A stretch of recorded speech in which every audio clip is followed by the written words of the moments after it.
Theophilus Anani, so the best media school in Ghana there, and a too much multimedia college. If we say about equipment, a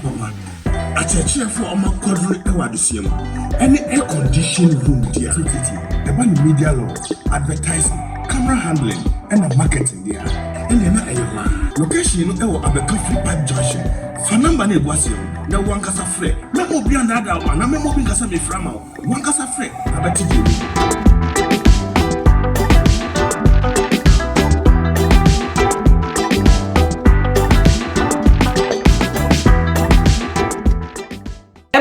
For me mamo akwaba ede eba too much GH so sabre mi no mo e ka say entia abeto dwa yensa akebie ene se eye abrante Richard Apia abesi meda wojine nima wono ena sobonia ekukuro dia so ano no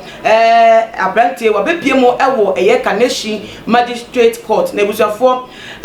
ensem no koso aye tie mu no ensem fa bepie mu aye police fo nhwe mu nyemo wo musaka according to the atie no kire se police fo ehu eye receipt ahodo a na ewo abrante we ne dem atese sika that receipt no eso no bako aye 7,950 Ghana cedis and ebiem so no 10,000 Ghana cedis a wo mo esusu se enokra kire se qualify no se o ye serial killer wono eno wo ye into human flesh marketing at so wono moton eye nipa ehunam edema amanfo ente no na de sabre eye find this fofra abetoja bra na hearing koso ewo eye Kaneshi Magistrate Court nebusafo ye ba kotie central for senensem no ko ye wo mo eti no ye ba kotie abasisi ade ba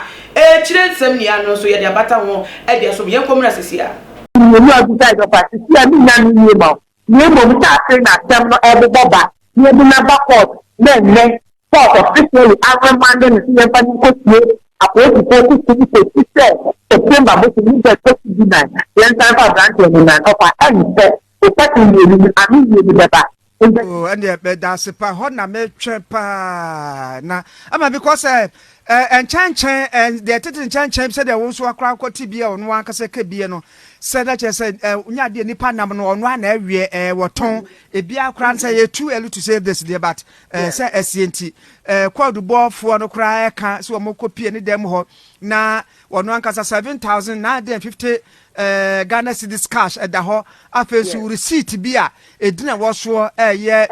Mariam not 10,000 nim ya me show say dru ho be bubu sanse na wo ayi wa ton de be na ama wo bia receipt 10,000 Ghana cedis apia mu ni gina me gire se ehun muan no ebeba ehun muan no beba no kan san record approach to eto Ghana for me to investigation system no we need do what to do ya o de ja ko to data police sector so bo mama nya ni na da bo mama mo ri fe mu amoye e ja pattern no atini apani ni ba e ja fa ya wa ni the 15 September ya da sign e ja branch we should appear at the Kaneshi District Court.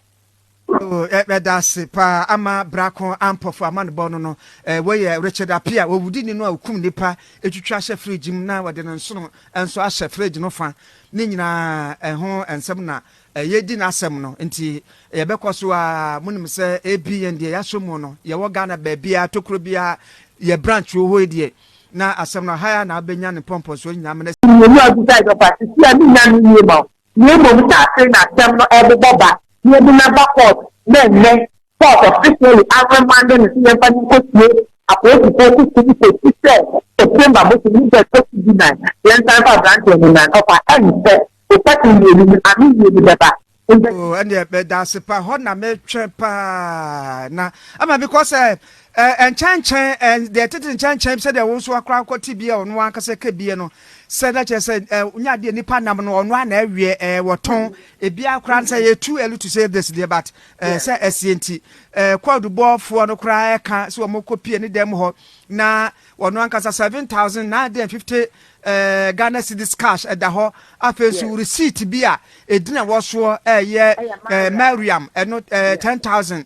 nim ya me show say dru ho be bubu sanse na wo ayi wa ton de be na ama wo bia receipt 10,000 Ghana cedis apia mu ni gina me gire se ehun muan no ebeba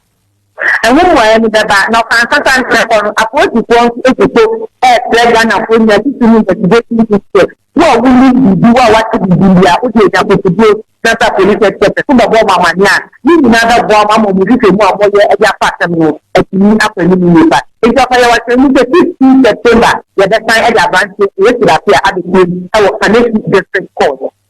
Oh, that's pa ama brako ampofo amane bono no we Richard Apia we wudi ni no akum nipa etwitwa hye fridge mu na wode no nso enso ahye fridge no fa ni nyina ho ensem na yedi na asem no nti yebekoso a munim se ABN de yasomo no ye wo Ghana ba bia tokuro bia ye branch wo die na asem no haya na abenya ne pompo so nyina mena ele busuafo se na meka no ede kire mu no saa so mo soma kwatie bie e wo masumu na sesi ade de Ghana fo bisa se wo ba Mariam na ne din e wo 10,000 Ghana cedis receipt no so de ehun be hia pa sa police for entempa so enwenu ya wo mbepe obai na kira kwan se na be wo betimi ache no so matoto na no se eye den na eye wotimi ede eye sika sa ede ekoma Richard Apia wono ede hu receipt na de one no ewo muntem no adwumadi ewo muntem no wetimi akire wanya saa de a se wo mo ebofa no so na wobi a ono so betima e witness ewo issue we mu en wo mo ebo atra na se ne yete ye no ye se court no a remand no a te se encho mesa na ade na call hearing be ma dated for